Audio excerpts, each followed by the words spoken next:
အားလုံးပဲမင်္ဂလာပါကောင်းမြတ်တဲ့နေ့ဒီမှာဒီနေ့လဲတခါဘုရားကကျွန်တော်တို့ပေးထားတဲ့ပါဇက်အဖြစ်စကားပြောတဲ့အခွင့်ကိုပေးထားတယ်အဲ့ဒီပါဇက်နေဘုရားကိုချီးမွမ်းတာအကောင်းဆုံးပါပဲအာမင်ကျွန်တော်တို့ကိုကြားနိုင်အောင်နားတွေပေးထားတယ်အဲ့ဒီနားကနှုတ်ကပတ်တော်ကိုနားထောင်တဲ့နားကမင်္ဂလာရှိတော်နားဖြစ်ပါတယ်အာမင်အဲ့တော့ဒီနေ့မင်္ဂလာရှိတဲ့အကြောင်းကိုကျွန်တော်တို့ထောက်ရှုကြည့်တဲ့အချိန်မှာပေါ့နော်နှုတ်ကပတ်တော်အပြင်ထောက်ရှုကြည့်တဲ့အချိန်မှာ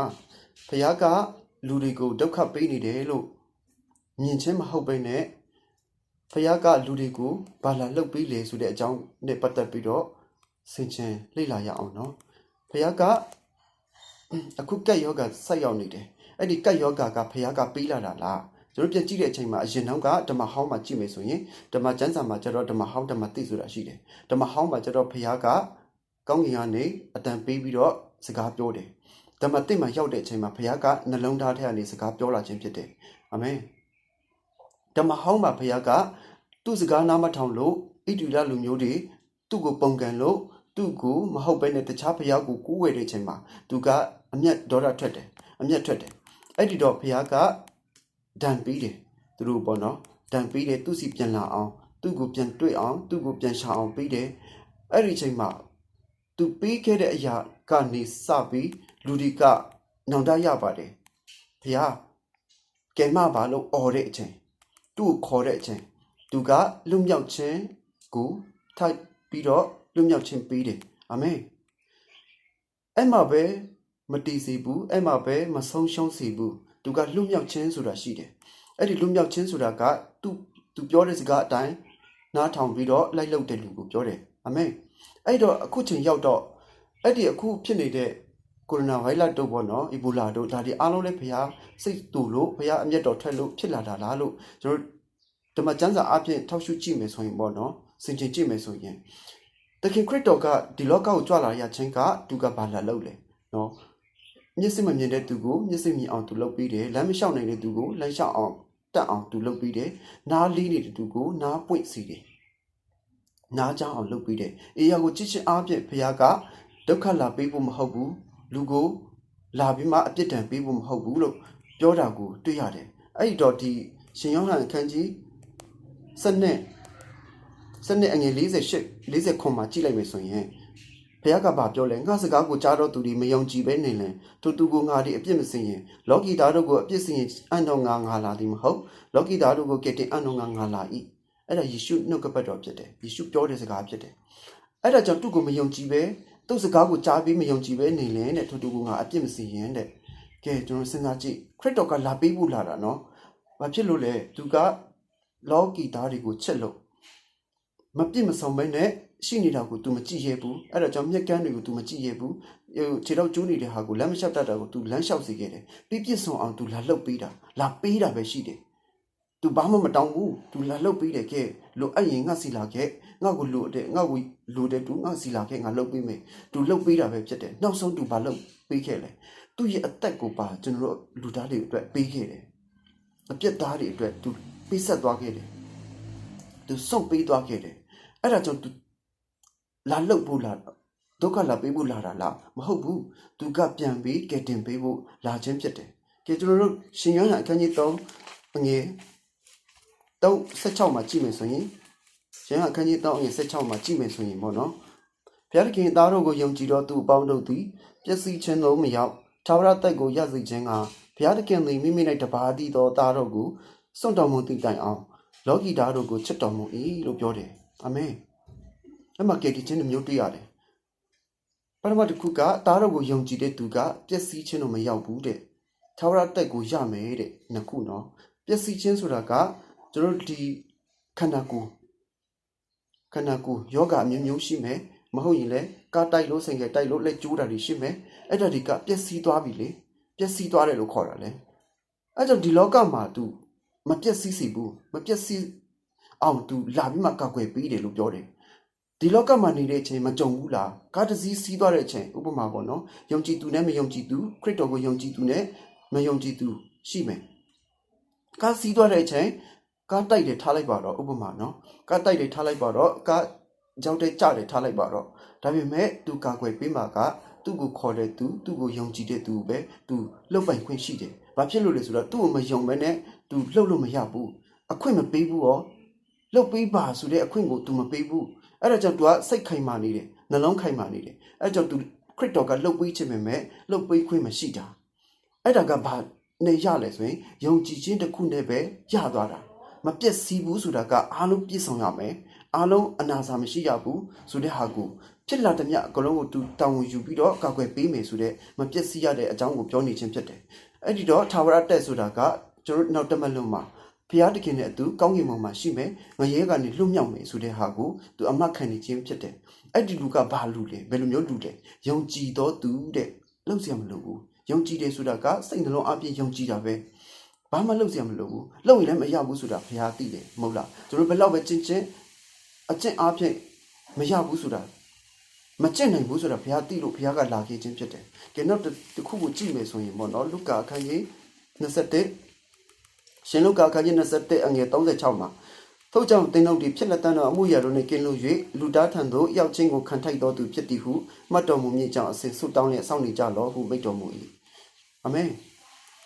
်ဖြစ်လက်တန်သောအမှုရာဆိုတာကဘာတွေဖြစ်မလဲအဲ့ဒါဘာကိုပြောလဲနော်ခရစ်တော်ကနောက်ဆုံးတော့ကာလရောက်ရင်ငလင်ကြီးစွာတော့ငလင်လောက်မယ်ရေလွှမ်းမိုးမယ်နော်လင်းစင်နှမောင်းတွေတိုက်မယ်ကတ်ယောဂတွေကြောက်ရောက်မယ်ကာလနာတွေများပြားမယ်အဲ့ဒီတော့ကျွန်တော်တို့မဖြစ်ဘူးတဲ့အရာမသိဘူးတဲ့အရာတွေနော်အရင်တော့ကဒီလောက်ထိမဖြစ်ခဲ့တဲ့အရာတွေကြီးစွာတော့အရာတွေဖြစ်လာလိမ့်မယ်လို့သူပြောထားတယ်အဲ့ဒါကြောင့်ဖြစ်လက်တန်တော့အမှုရာတို့နဲ့ကင်းလို့ရွေးတဲ့အာမင်ကင်းလို့ခွင့်ကိုဘုရားကပေးထားတယ်လူသားထံတော်တို့ရောက်ချင်းကိုခံထိုက်တော့သူဒီမှာလည်းကြည်တည်ခြင်းမျိုးတွေ့ရတာနော်ဖြစ်လက်တန်တော့အမှုရာတို့နဲ့ကင်းလို့ပြီးတော့လူသားထံတို့ရောက်ချင်းကိုခံထိုက်တော့သူဖြစ်သည်ဟုမှတ်တော်မူမည်ကြောင်းငါဘယ်ချိန်မှာပဲတည်တည်ဘယ်မှာပဲတည်တည်ငါတည်တဲ့ဒီလောကကနေငါထွက်သွားတဲ့တနေ့ငါဝိညာဉ်ကဘုရားသခင်နဲ့သူရှိမယ်ဆိုတဲ့ဟာကိုမှတ်ထားပါတဲ့အဲ့ဒါကိုမှတ်ထားပါနော်မှိတ်သွားဖို့မဟုတ်ဘူးမှတ်ထားစေချင်တာငါတို့လောကနေမထွက်မချင်းသူကမှတ်ထားစေချင်တာအဲ့ဒါကြောင့်ငါကကောင်းကင်မှာရှိမယ်ဆိုတဲ့အမတ်ခံချက်ကိုဘုရားကပြောနေခြင်းဖြစ်တယ်အဲ့ဒီလူကဘယ်လိုမျိုးလူလဲယုံကြည်တော်သူလို့ခေါ်တယ်နော်ယေရှုကငါတို့အပြစ်အတွက်သူလှုပ်ပေးခဲ့ပြီးဆိုတဲ့ဟာကိုလက်ဝါးကတ်တယ်မှာအကုန်လုံးပိတ်ဆက်သွားပြီးဆိုတဲ့ဟာကိုယုံကြည်တော်သူမှတာလန်ရခြင်းဖြစ်တယ်ယေရှုကတည်ပြီးတော့ရှင်ပြန်ထမြောက်တဲ့ဘုရားဖြစ်တယ်အဲ့ဒီကြောင့်သူ့လူမျိုးအတုမရှိမြင့်မြတ်လက်တယ်ဆိုတဲ့အရာကသူ့လိုတယောက်မှမရှိဘူးသူ့လိုမရဘူးသူ့လိုလေနော်အဲ့ဒါဂေါရမလည်းပြောထားတယ်လေအတုမရှိမြင့်မြတ်လက်တဲ့သူတယောက်ပေါ်လာလိမ့်မယ်သူစကားကိုနားထောင်ပါဆိုတာပြောထားတယ်ခရစ်တော်လာခြင်းကဘာသာရေးလာလောက်တာမဟုတ်ဘူးကက်သလစ်ကိုပဲလာခဲ့တာမဟုတ်ဘူးဗုဒ္ဓပဲလာခဲ့တာမဟုတ်ဘူးခရစ်ယာန်တွေပဲလာခဲ့တာမဟုတ်ဘူးသူကယုံကြည်တော်သူကိုလာခဲ့ခြင်းဖြစ်တယ်အာမင်အဲ့ဒါကြောင့်ဗုဒ္ဓပြောတာလေအတုမရှိမြင့်မြတ်တယ်ဆိုတာကမြင့်မြတ်တယ်ဆိုတာဘာလဲမျက်စိကန်းတဲ့သူကိုမျက်စိပွင့်စေခဲ့တယ်ငရဲကြမဲ့သူကိုငရဲမကြအောင်သူအသက်ပေးသွားခဲ့တယ်စွန့်ပေးခဲ့တယ်အဲ့တော့လမ်းမလျှောက်နိုင်တဲ့သူကိုလမ်းလျှောက်အောင်သူလုပ်ပေးခဲ့တယ်နားမကြားတဲ့လူကိုနားကြောင်သူလုပ်ပေးခဲ့တယ်အဲ့ဒီလောက်မြင့်မြတ်တဲ့စိတ်ဓာတ်ပဲမှာသွားရှာမလဲသူ့ကိုရိုက်ပုတ်ပြီးတော့သူ့ကိုလက်ဝါးကတိုင်တင်တက်ခဲ့တဲ့သူတွေအားလုံးကိုလည်းသူတို့ဘာမှမသိဘူးသူတို့အပြစ်ခွင့်လွတ်ပါဆိုတဲ့မြင့်မြတ်တဲ့စိတ်ဓာတ်ကိုဘယ်မှာသွားရှာမလဲသူ့လောက်မြင့်မြတ်တာကိုပေါ့နော်အဲ့ဒါကြောင့်ကျွန်တော်တို့တက်လာပေးတာပဲဖြစ်တယ်လာပေးတာပဲဖြစ်တယ်လာလုပ်ပေးတာပဲဖြစ်တယ်မပြည့်စည်အောင်လုပ်ပေးတယ်ဘေးကနေကင်းလွတ်အောင်ကင်းလွတ်ခွင့်ကိုသူလာပေးခြင်းဖြစ်တယ်အဲ့ဒါကြောင့်မတည်ခင်ကလေးကသိရတယ်ဆိုတဲ့အဲ့ဒီနှုတ်ကပတ်တော်အားဖြင့်သိရတယ်အဲ့ဒီဟာအလုံးကိုသူပါနဲ့ပုံပေါ်မှာပြထားလဲဆိုရင်ပေါ့နော်ရှင်လုကာအခန်းကြီး15မှာပျောက်တော်သူဆိုတဲ့ပုံပေါ်မှာတစ်ခုရှိတယ်အဲ့ဒီပျောက်တော်သူကဘယ်သူကိုဆိုလိုတာလဲကျွန်တော်ပြန်ကြည့်တဲ့အချိန်မှာပျောက်တိုးထိတယောက်မှာတဲ့သူအကောင်100ရှိတယ်69ကောင်ကိုသူပြစ်ပြီးတော့တကောင်ကပျောက်သွားတယ်နော်69ကောင်ကရှိနေတယ်ဒါပေမဲ့အဲ့ဒီ69ကောင်ကိုသူပြစ်ထားပြီးတော့ပျောက်နေတဲ့တကောင်ကိုဆုံးရင်ကြီးစွာနဲ့သူပြန်လိုက်ရှာတယ်ပြန်လိုက်ရှာတော့အဲ့ဒီပျောက်နေတဲ့တူးကိုပျောက်တယ်ဆိုတာကစကြက်ရှာရင်းနဲ့သူကလမ်းမသိတော့ဘူးအဲ့မှာလမ်းပျောက်သွားတာလမ်းမားသွားတာသူလေသူများနဲ့မနေဘဲနဲ့သူကသူလမ်းမားသွားတယ်အဲ့ဒါကိုတခင်ပြန်တွေ့တဲ့အချိန်မှာတိုးထင်းကပြန်တွေ့တဲ့အချိန်မှာသူ့ပခုံးပေါ်တင်ပြီးတော့ပြန်လာတယ်ဝမ်းမြောက်စွာနဲ့ပြန်လာတယ်တဲ့သူပဲဝမ်းမြောက်တာမဟုတ်ဘူးအိမ်ဘေးကလူတွေကိုခေါ်ပြီးတော့ပြောပြီးတော့သူကအတူဝမ်းမြောက်တယ်တဲ့ အဲ့ဆိုတော့ तू ကပွဲလုပ်ပြီးတာစားတယ်မြစားเสียရှိတဲ့အရာတွေအားလုံးချပြီးတော့သူတို့ပွဲလုပ်ပြီးတာကိုဆိုလို့တယ်အဲ့ဒီတော့ तू ဝမ်းမြောက်တယ်တဲ့အဲ့တော့ဆိုလိုတာကပခုံးပေါ်တင်တယ်ဆိုတာဘာအတိတ်ပဲလဲကျွန်တော်ကလေးတွေကိုပခုံးပေါ်မတင်ဘူးလားအဲ့ဒါချစ်လို့ပါပခုံးပေါ်တင်တယ်ဆိုတာချစ်လို့ပါအတူဝမ်းမြောက်တယ်လေဝမ်းနေဆိုတာနဲ့ပခုံးပေါ်တင်တယ်ဆိုတာမရှိဘူးအဲ့တော့ဝမ်းမြောက်ဆိုတာနဲ့ကျွန်တော်ပခုံးပေါ်တင်ပြီးတော့ကျွန်တော်တို့ဗုဒ္ဓတွေလည်းကြည်ပါရှင်ပြုတဲ့အချိန်သူတို့ပခုံးပေါ်တင်ပြီးတော့ကကြတယ်မလားအေးအဲ့ဒါပဲဖခင်ကလည်း तू ပျောက်နေတဲ့မားနေတဲ့တိုးတကောင်ကိုပြန်တွေ့တဲ့အချိန်မှာ तू ပကုံးပေါ်တင်ပြီးတော့ तू ဝမ်းမြောက်နေတာအဲ့ဒါကဘာဖြစ်လို့တင်ပြီးမှ तू ပြန်ခေါ်လာလဲဆိုရင်ပေါ့နော်ကလေးလေးတယောက်ကသူ့အတူအမှန်မသိဘူးခြေတော့ကျိုးမဲ့နေရလက်ကျိုးမဲ့နေရနော်အနာဖြစ်စေမဲ့အရာကို तू နားမလည်ဘူးရှိတယ်မြအလုံးစော့တယ် तू ကစော့ဖို့ပဲ तू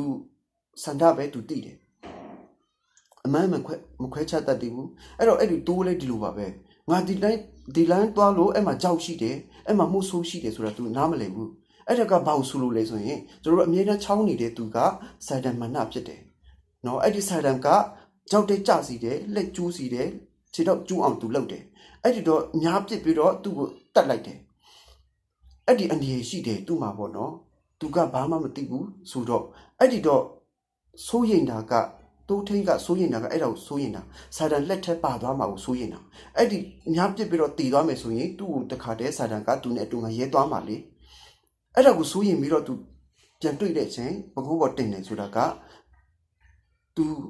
တခင်တွေ့ပြီးမင်းဝန်ကတွေ့ပြီးမင်းမပူနေတော့မစိုးရင်နေတော့ဆိုပြီးတော့ဝမ်းမြောက်စွာပြန်လာတယ်ဆိုတာကလမ်းမှာမချော်အောင်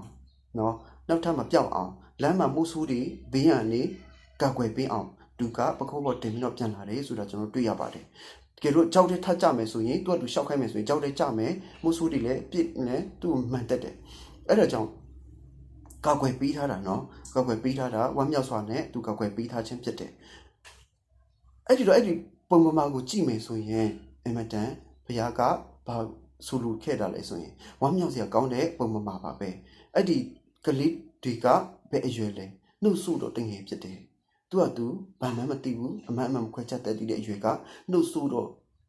ုတဲ့နှုတ်မပြတ်သေးတဲ့တငယ်ဖြစ်တယ်အဲ့ဒါကြောင့်လူကြီးတယောက်ကအမြဲတမ်းနေပြီးတော့သူ့ကို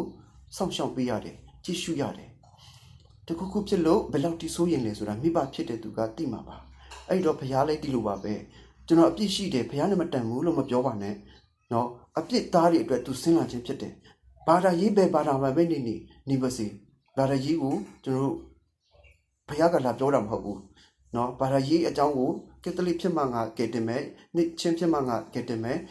ဗုဒ္ဓဖြစ်မှငါကဲတင်မယ်သူမပြောဘူးသူကဲတင်တာကကဲအပြစ်သားတွေအားလုံးကစီလာခဲ့ခြေတော့ကျိုးနေသ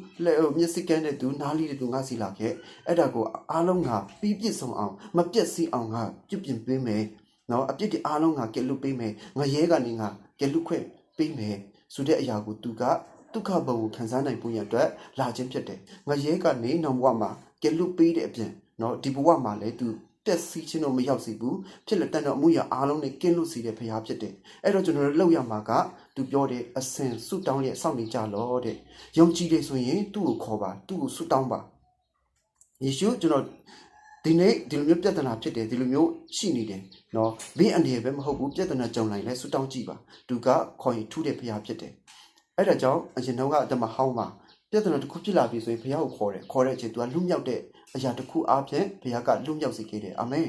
်ဒီနေ့ကျတော့ဒေါသထွက်တာမရှိတော့ဘူးသူ့ကိုထိုးပြီးတော့သူ့ကိုတဒူးထွေးပြီးတော့သူ့ကိုရိုက်တဲ့တူတော်မှာသူ့ကိုအနံတဲ့တူတွေတော်မှာသူလက်ဝက်ကတိုင်ချိတ်ပြီးတဲ့တူတွေတော်မှာသူဘာပြောလဲသခင်ခရစ်တော်ကလေလက်ဝက်ကတိုင်ထက်မှာသူတို့ကဘာလုပ်လဲဆိုတာကိုယ့်ကိုမသိဘူးတဲ့ဘုရားသခင်တဲ့သူ့အပြစ်ကိုလှုပ်ပေးပါတဲ့ဘယ်လောက်ထိကြီးမြတ်တဲ့ဖရားလဲနော်အမခံချက်ပေးထားတယ်အရာအားလုံးကိုသူကမပျက်စီးစေဘူးကင်းလွတ်ခွင့်ပေးထားတယ်အဲကြောင့်သူ့ကိုခေါ်ကြည့်ပါမယုံကြည်လဲခေါ်ကြည့်တစ်ခါခေါ်ကြည့်ပြည့်စုံတယ်နှစ်ခါခေါ်ကြည့်ပြည့်စုံတယ်အောင်ပြီးတယ်သုံးခါခေါ်ကြည့်ဖရားကခေါ်ရင်အမြဲတမ်းထူးတဲ့ဖရားဖြစ်တယ်အဲဒါကြောင့်သူ့ကိုယုံကြည်ပြီးတော့ဆုတောင်းနေမယ်ဆိုရင်အခုဖြစ်နေတဲ့ယောဂဘေးကလည်းဒီကမ္ဘာလောကကနေတော့တနိုင်ငံလုံးတကမ္ဘာလုံးဖြစ်နေတာပဲလေမြန်မာနိုင်ငံပဲဖြစ်တာမဟုတ်ဘူးတကမ္ဘာလုံးဖြစ်တဲ့အထက်မှာကျွန်တော်တို့လည်းပါတယ်ဒါပေမဲ့ကျွန်တော်ဆုတောင်းနေမယ်ဆိုရင်ယုံကြည်ပြီးတော့ဆုတောင်းနေမယ်ဆိုရင်ကွယ်ကပိုင်ခွင့်က ဖယားကကျွန်တော်တို့ကိုပေးထားတယ်ဆိုတာစိတ်ချတဲ့တခုတော့ရှိပါနော်အခုနကားစီးသွားတယ်လို့ပဲလူအများကြီးပါပြီးမဲ့သူ့ကိုဆူတောင်းတဲ့သူကမပြက်စီးအောင်သူကကွယ်ပေးတယ်ဆိုတဲ့အရာကဒီနေ့ကျွန်တော်တို့ကြားတယ်ဆိုရင်အပြစ်တမ်းမှန်တယ်ဆိုရင်ခရစ်တော်စီပြန်လာပါဒီနေ့ကျွန်တော်တို့ကြားရတဲ့အရာကအချိန်တန်လို့ဖယားပေးတဲ့အရာဖြစ်တယ်အချိန်တန်ပြီးငါသားရေးကငါသမီးရေးဖေးစီပြန်လာတော့လို့ခရစ်တော်ကခေါ်နေခြင်းဖြစ်တယ်အဲကြောင့်ဘုရားသခင်တွေ့တော်သူဖြစ်ပါစေနော်ဘုရားသခင်ကလူတိုင်းကိုချစ်လို့ပြတ်တာအားလုံးကိုချစ်လို့သူလိုက်ရှာနေခြင်းဖြစ်တယ်မပြောက်အောင်လမ်းမနေတဲ့အရာကိုလမ်းမပြန်လို့ရအောင်တိုက်နေတဲ့လမ်းကိုပြန်လျှောက်နိုင်အောင်ဘုရားသခင်အလုံးကိုဖွေရှာနေတယ်ဆိုတာဒီနှုတ်ကပတ်တော်အပြင်ကိုအားယူကြရအောင်ကြားနေတဲ့သူအရောက်စီတိုင်းဘုရားသခင်ကောင်းကြီးပေးပါစေရှင်းလင်းနားလည်ပြီးဘုရားသခင်ထံလူမြောက်တော်အခွင့်ကိုပိုင်ဆိုင်နိုင်ကြပါစေအာမင်